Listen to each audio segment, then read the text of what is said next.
Assalamualaikum warahmatullahi wabarakatuh. Saya Anika Ramadanti, kelas Perbankan Syariah 6A. Di sini saya akan menjelaskan materi tentang musyarakah dan ijaroh. Yang pertama saya akan menjelaskan materi tentang musyarakah. Apa itu musyarakah? Musyarakah atau al-arsyirkah adalah secara bahasa berarti pencampuran. Dalam transaksi ekonomi, musyarakah al-arsyirkah berarti pencampuran harta dari dua orang atau lebih dalam suatu perserikatan. Secara umum, syirkah terbagi menjadi dua jenis. Yang pertama ada syirkah amlak, adalah perserikatan dalam kepemilikan. Syirkah amlak sendiri terbagi ke dalam dua jenis lagi. Yang pertama ada syirkah ikhtiar atau secara sukarela. Jadi, kepemilikan suatu barang ini terjadi secara sukarela. Misalnya, ada dua orang namanya Anike dan Zia. Anike dan Zia ini ingin membeli sebuah lemari untuk di rumah mereka. Kepemilikan atas lemari tersebut menjadi secara sukarela. Yang kedua, syirkah jabar atau kepemilikan barang yang terjadi karena semacam keterpaksaan. Jadi maksud keterpaksaan di sini adalah, anggaplah ada seseorang namanya si A. Kebetulan bapaknya baru saja meninggal dunia, sehingga banyak meninggalkan warisan kepada keluarganya. Warisan yang didapatkan oleh keluarganya dan si A itu merupakan bentuk syirkah atau perserikatan kepemilikan harta secara terpaksa atau syirkah jabar. Setelah itu, jenis yang kedua yaitu syirkah uqud, adalah perserikatan yang terjadi karena adanya transaksi atau akad atau kontrak yang terjalin antara pihak yang bermitra. Syirkah uqud ini terbagi menjadi 4 jenis lagi. Yang pertama ada syirkah amwal. Syirkah amwal adalah perserikatan di dalam pengelolaan harta atau modal. Nah, yang kedua ada syirkah abdan. Syirkah abdan yakni perserikatan yang didapatkan dari keahlian dari masing-masing mitra. Jadi misalkan ada dua orang namanya sebut saja si A dan si B. Si A ini merupakan seorang dokter yang sudah mempunyai izin praktik, sedangkan si B merupakan seorang perawat. Maka ingin membuat sebuah klinik. Maka mereka menggabungkan keahlian mereka, yakni sebagai dokter dan sebagai perawat, untuk mendirikan klinik tersebut. Dan yang ketiga ada syirkah wujud. Syirkah wujud ini didasarkan pada kepercayaan. Misalkan ada seseorang namanya Sabrina. Sabrina ini sangat dermawan, aktif di lingkungannya, sehingga ia memiliki nama baik. Suatu hari, Sabrina ini ingin memiliki pendapatan tambahan, namun tidak memiliki modal ataupun tidak memiliki harta untuk dijual dan menghasilkan uang. Sehingga Sabrina berhutang kepada tetangganya yang penjual kerudung, namanya adalah Karina. Sabrina berhutang kepada Karina untuk membeli kerudung sebanyak 50 pieces.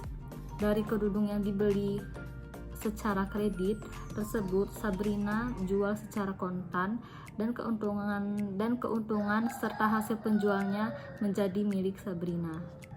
Yang keempat ada syirkah mudharabah atau yang sudah dikenal dengan akad mudharabah.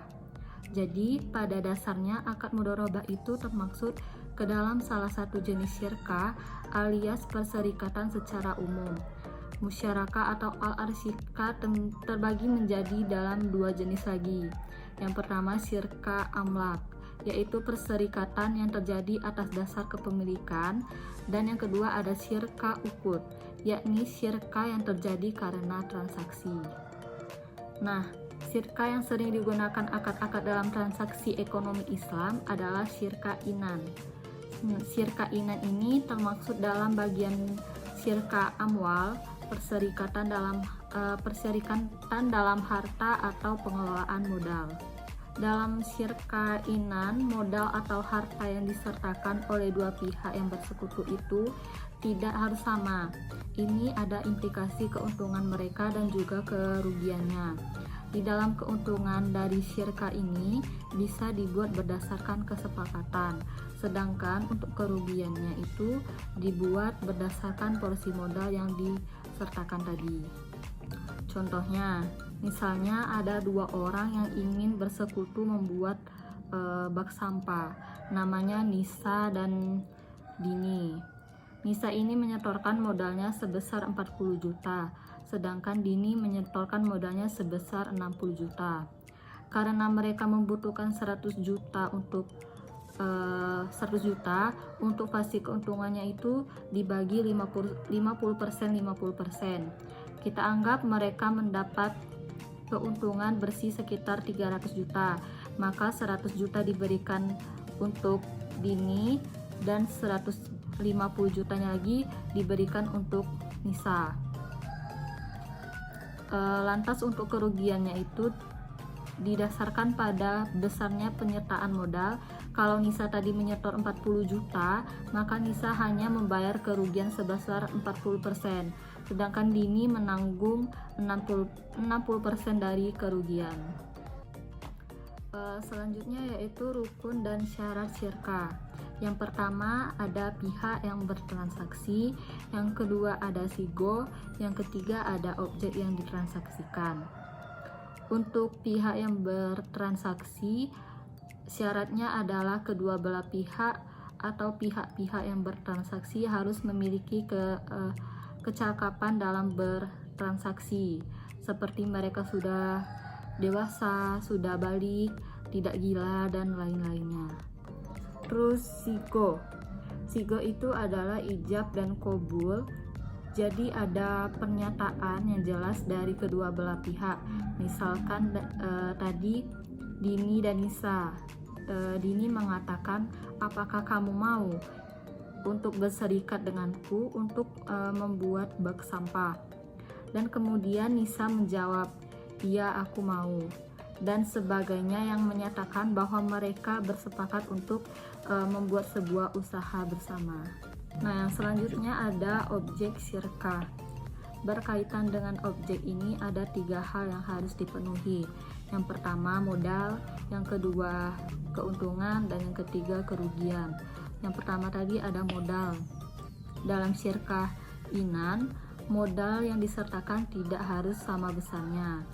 Terus ada keuntungan, boleh dibuat berdasarkan kesepakatan. Kalau kerugian, berdasarkan porsi penyertaan modal. Materi yang selanjutnya, saya akan menjelaskan tentang ijaroh. Nah, akad ijaroh ini adalah pemindahan hak guna atau manfaat suatu aset dalam waktu tertentu dengan pembayaran sewa atau ujroh tanpa diikuti dengan pemindahan kepemilikan aset itu sendiri.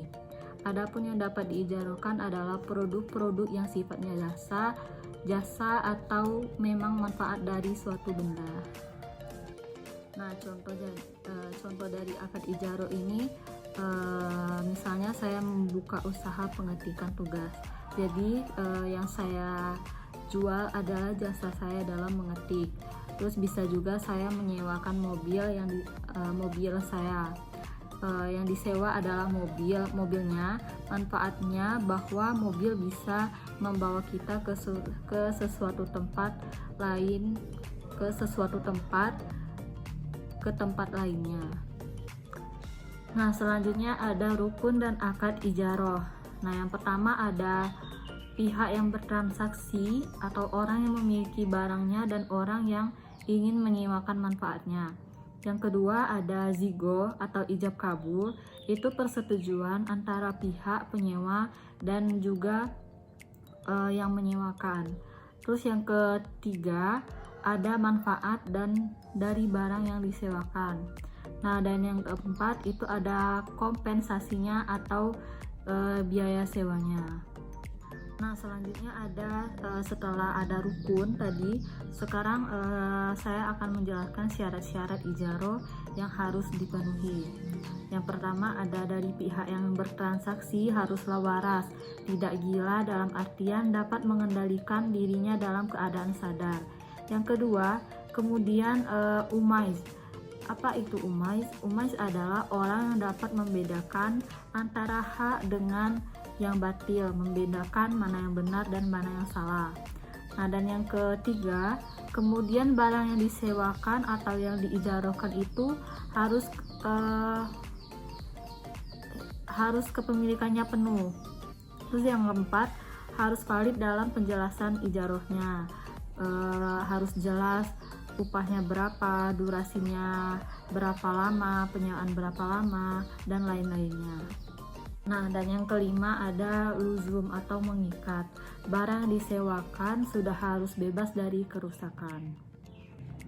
Sekian dari video pada hari ini, dan semoga kita selalu diberikan kesehatan dan hidayah dari Allah Subhanahu wa Ta'ala. Wassalamualaikum warahmatullahi wabarakatuh.